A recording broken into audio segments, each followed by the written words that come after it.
নমস্কার দর্শকবৃন্দ, ত্রিকালদর্শী চ্যানেলের আরও একটি নতুন উপস্থাপনায় আপনাকে স্বাগতম।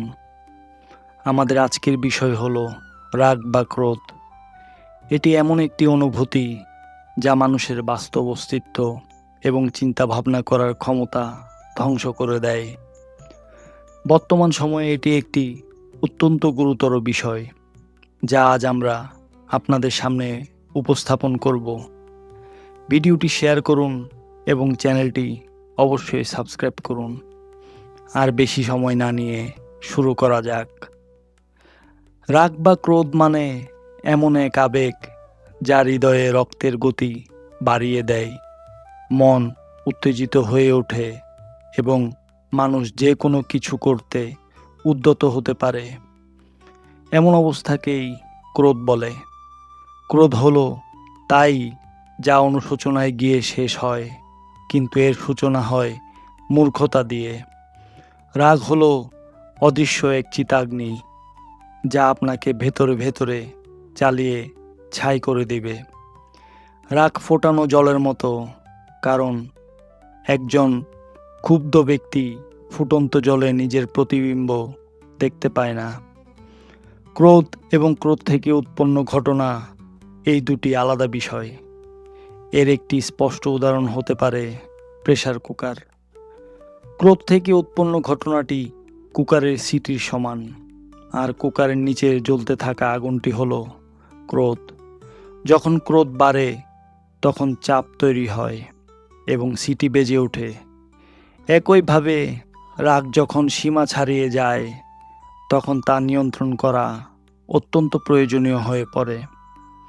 সবাই জানে যে ক্রোধ এমন একটি মানসিক ব্যাধি যা অত্যন্ত ক্ষতিকারক। মনোরোগ বিশেষজ্ঞরা যে কোনো উপায়ে এটি এড়িয়ে চলার পরামর্শ দেন। রাগ এড়ানো যখন সম্ভব হয় না, তখন সে অবস্থায় আমাদের ধর্মীয় বা আধ্যাত্মিক জীবনের পাশাপাশি পার্থিব জীবনও স্বাচ্ছন্দ্যে চলতে পারে না।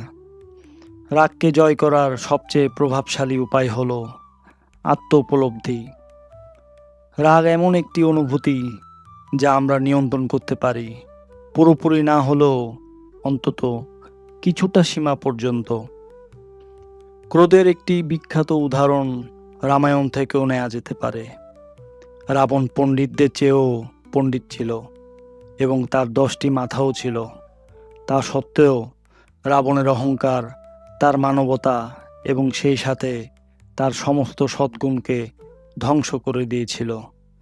যখন তার বোন সুপর্ণখা নিজের ভুল কাজের কারণে নাক কাটিয়ে রাবণকে তার গল্প শোনালো, রাবণ এই সাধারণ প্রশ্নটি জিজ্ঞাসা করতেই ভুলে গেল যে, তুমি রাম ও লক্ষ্মণের কাছে কেন গিয়েছিলে? শ্রীরামের সাথে কথা না বলে রাবণ তাদের পক্ষই শুনল না। ফলে শেষ পর্যন্ত কেবল সর্বনাশই হলো। রাবণ নিশ্চয়ই সেই সময়ে সবচেয়ে মানসিক চাপে থাকা ব্যক্তি ছিল। এই সবই ঘটেছিল কারণ সে খুব দ্রুত রেগে যেত। তাই গভীরভাবে চিন্তা করা প্রয়োজন, যাতে আমরা নিজেদের রাগ কমানোর চেষ্টা করি এবং আজই সিদ্ধান্ত নিন যে আপনি কি হতে চান, রাম নাকি রাবণ। রাবণের চরিত্রটি তাদের সবার জন্য একটি শিক্ষা, যারা নিজেদের রাগ কমাতে চায়।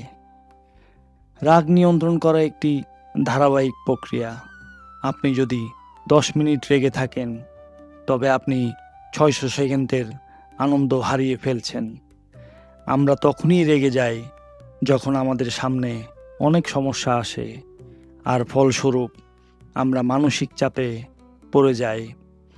যার জীবনে কোনো সমস্যা বা বাধা নেই, সে তো মরণশীল দেহের মতো নিশ্চল হয়ে রয়েছে। সমস্যা বা বাধাই হলো জীবনের মূল লক্ষ্য। ঈশ্বরের কাছে সমস্যা থেকে দূরে রাখার প্রার্থনা করার চেয়ে আমাদের প্রার্থনা হওয়া উচিত, হে ঈশ্বর, আমাকে আরও সমস্যা দিন এবং সেগুলো সমাধান করার জন্য আরও বুদ্ধি ও শক্তি দিন। আজকের জন্য কেবল এইটুকুই। যাওয়ার আগে ভিডিওটি লাইক করুন এবং চ্যানেলটি অবশ্যই সাবস্ক্রাইব করুন। ততক্ষণের জন্য জয় শ্রীকৃষ্ণ।